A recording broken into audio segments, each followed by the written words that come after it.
Catherine Bida, artiste visuelle.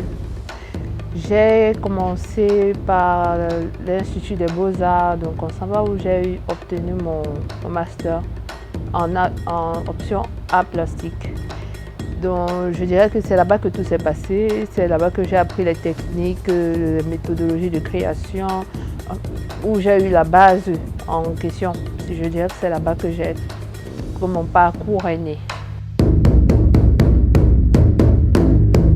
Douala étant une zone métropolitaine, le fait de rencontrer des personnes d'origines différentes, d'ethnies différentes, de tribus différentes, dans cet espace urbain, c'est une énorme source d'inspiration.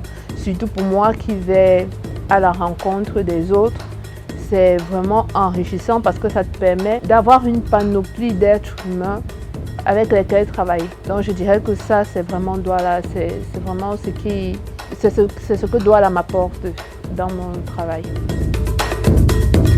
Oui, les thèmes les plus abordés dans mon travail sont vraiment l'absence de silence.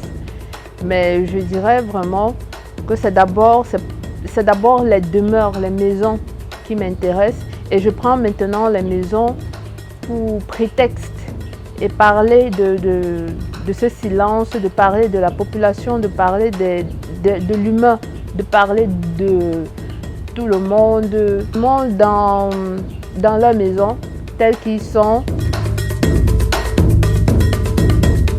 Je pense que ce qui m'a beaucoup aidé à approfondir ce thème du silence du silence, de l'absence. Je dirais que tout ça, ce sont des traumas, on va dire, ce sont des traumas de la société, des traumas humains, des traumas familiaux. Et je pense que c'est vraiment ça qui a fait en sorte que oui, je puisse m'intéresser à ce pan, au silence particulièrement. Ça, oui, c'est énormément de ça qu'il s'agit. Beaucoup de paramètres à l'intérieur qui jouent contre ma faveur. Mais bon, je ne tiens pas compte de cela parce que je me dis que la seule chose que je dois mettre en avant, c'est le travail.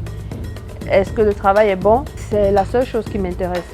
Chaque fois que j'ai eu à présenter ce travail et quand je vois le retour des gens, je pense que ça, c'est beaucoup plus ma récompense. Quand des personnes parviennent à se projeter dans ce que je propose, à s'identifier, peu importe l'origine, la couleur de peau, ça pour moi, c'est une grande récompense. À vrai dire, je ne sais pas à quoi va ressembler mon travail dans l'avenir, mais pour le moment, je n'ai pas encore fini d'explorer l'intérieur humain et beaucoup plus dans l'intérieur domestique. Je pense qu'il y a tellement de choses à dire à l'intérieur et tellement d'angles qui pourraient être approchés, qui pourraient être abordés. Donc, pour le moment, je suis en train de travailler dessus. Mais à quoi est-ce que mon travail doit ressembler dans quelques années, dans 10 ou 20 ans? Je ne sais pas, je vais me laisser guider par le vent et voir la surprise.